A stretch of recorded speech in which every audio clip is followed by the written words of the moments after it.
Hey y'all, welcome back to my channel. It is me, Sister Renee, aka the Bougie Black Blogger, and we are back for another video on being more consistent, and I'm super excited about that. This topic is one of my favorite topics. One, because I'm a creative. Two, I'm all about tapping into self, the spiritual realm, and connecting with the world around you. So you guys, you're not gonna want to miss this. You want to make sure that you grab your tea, grab whatever you need, and let's get this started. So I don't know if you know much about me, but I am a full-time English teacher. I love teaching literature. I love teaching, how words, have meaning on a deeper level, right? I love talking about writing. I love empowering my young people to write, use their words, use their voice, right? I love checking in mentally, emotionally, physically, all of that good stuff. I remember I was starting my business called Heartwork Collective, which is a therapeutic arts business where I do workshops with groups, individuals, etc. on processing, right? Healing through creativity. I'm not a therapist. It's just me implementing these activities for people, for them to comprehend and go with the flow and tap into self, the thoughts, and it's phenomenal, right? So I remember when I started doing that, I was working with my students. I'm like, okay, we're gonna do a mood check or color your heart, right? So one of the things that I do for my business is color your heart. And I talk about color and how colors mean things, right? There's symbols, there's so many things. So if someone is angry or just very sad and gloomy, maybe they will put in their heart lots of reds and blues and grays and blacks, right? That shows like feelings, right? Maybe they're happy, maybe they're in a whimsical mood where they're feeling just free, so they'll probably use a lot of like light blues or yellows or pastels or those type of colors. But just realizing, tapping into your feelings and connecting it with color is profound, y'all. It's profound.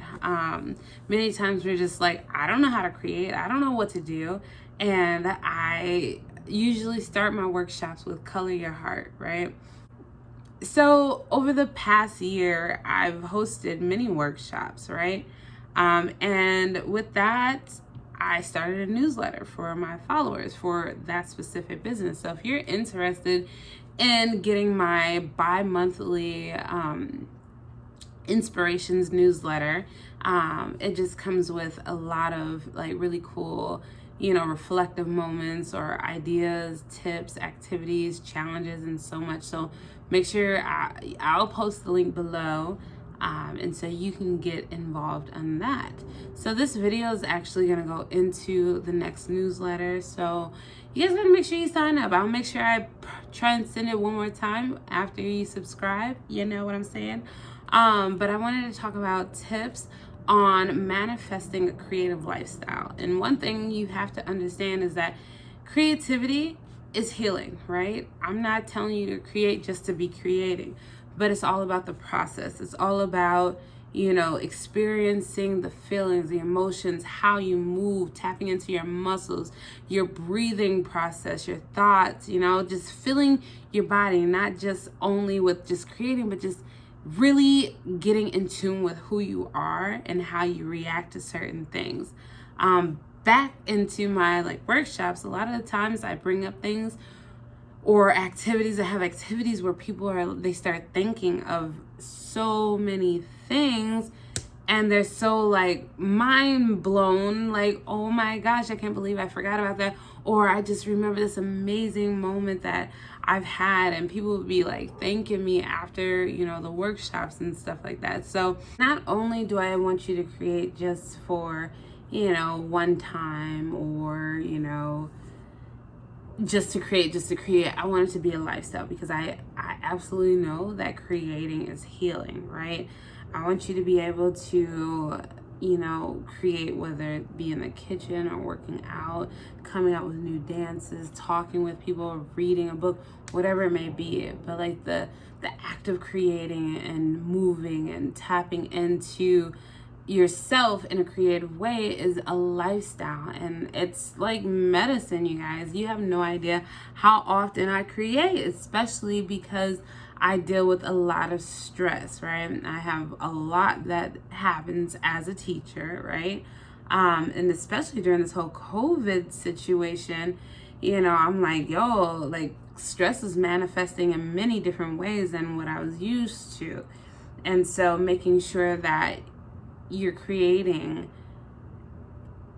daily or weekly, or creating a habit, so that you're consistently creating, is very vital, very necessary to sustaining, mental clarity and, openness. Like so many times we try to help people, but we have not released, we haven't, let go of things, we haven't, tapped into who we are. And so it's compact, right? And it's hard to work with people, it's hard to deal with people, it's hard to help people when you haven't released, right? And it's just like a daily vitamin, right? You need air to breathe, right? You need air to live.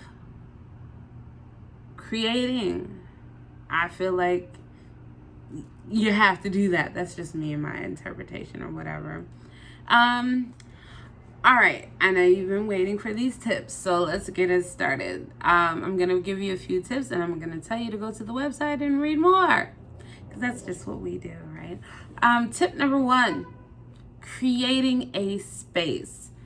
Dedicating a space for your creative lifestyle. Like my whole house is my creative lifestyle.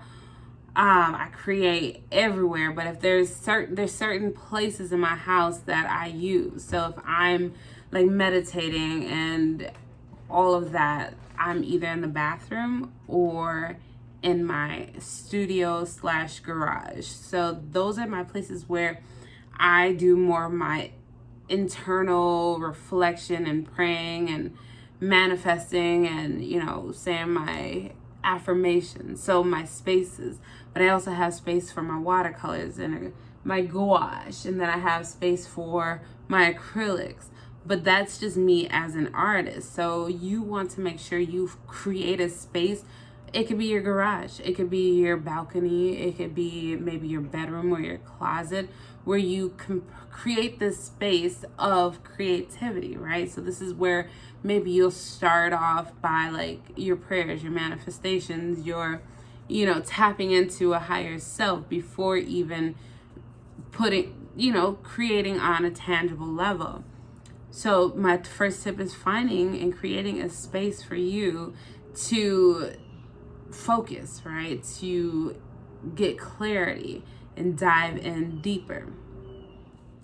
All right, step number 2, setting intentions. So this is what you want out of your session or what you want out of your day. Like, be mindful of everything, right? Setting your intentions is literally just making a contract with God, the universe, your surroundings, whatever it may be. You're setting that intention, and then eventually you're going to expect that, right? So you're setting it. What do you want out of it? Do you want to create something that's about healing, or do you want to find thoughts from the past? So a lot of times when we create, we conjure up a lot of stuff from the past, and maybe you want to focus on a specific area. I don't know what it is for you, but you want to make sure you're setting those intentions so that when you start creating, it comes to you. I'm all about the power of words, right? In the Bible, it says life and death is in the power of the tongue. Speak life, y'all. Speak life, right? You want to speak it out clearly and effectively so that, not even just effectively, but you want to be so sure, you want to be specific. And so that will help bring these things to you, right? So the second tip is to set those intentions. So my third tip slash second tip is saying a prayer or a meditation or a mantra or your affirmations. The last time that I had like a ritual, a ceremony for manifesting, my creative abilities, I literally was like praying to God and just declaring these things, right? So I was like, God, I want to be able to see signs and symbols. I want to be able to walk out and look at something and it triggers me, right? I want to be able to, if someone comes to me, I want to be able to filter certain things out, right? If it's to help or to hurt, right? So my prayers, my meditation, my mantra, it's I am creative. I find creativity in everything that I see. I can hear the words and the messages from God and the universe and the world. I can see the beauty in desolate places. So it's a prayer, it's a mix of all of those, and that taps into those intentions and, speaking those powerful words, right? So that's step number 3/2. It's kind of like mixed together. It's similar but separate at the same time. All right, so I'm going to stop with those 3 and I'm going to add some more later. Maybe there'll be a part 2, but I don't want this video to get super long. So let me know what you guys think. Head over to the blog. I'll type it in below in the comment or the description box. But yes, let me know what you guys do to create and manifest and all of that good stuff. You guys, let me know what you guys are doing. Post in the comments below. Let me know what you guys think of this video. Subscribe, like, share, comment, all that good stuff. All right, peace and creativity, y'all. Bye.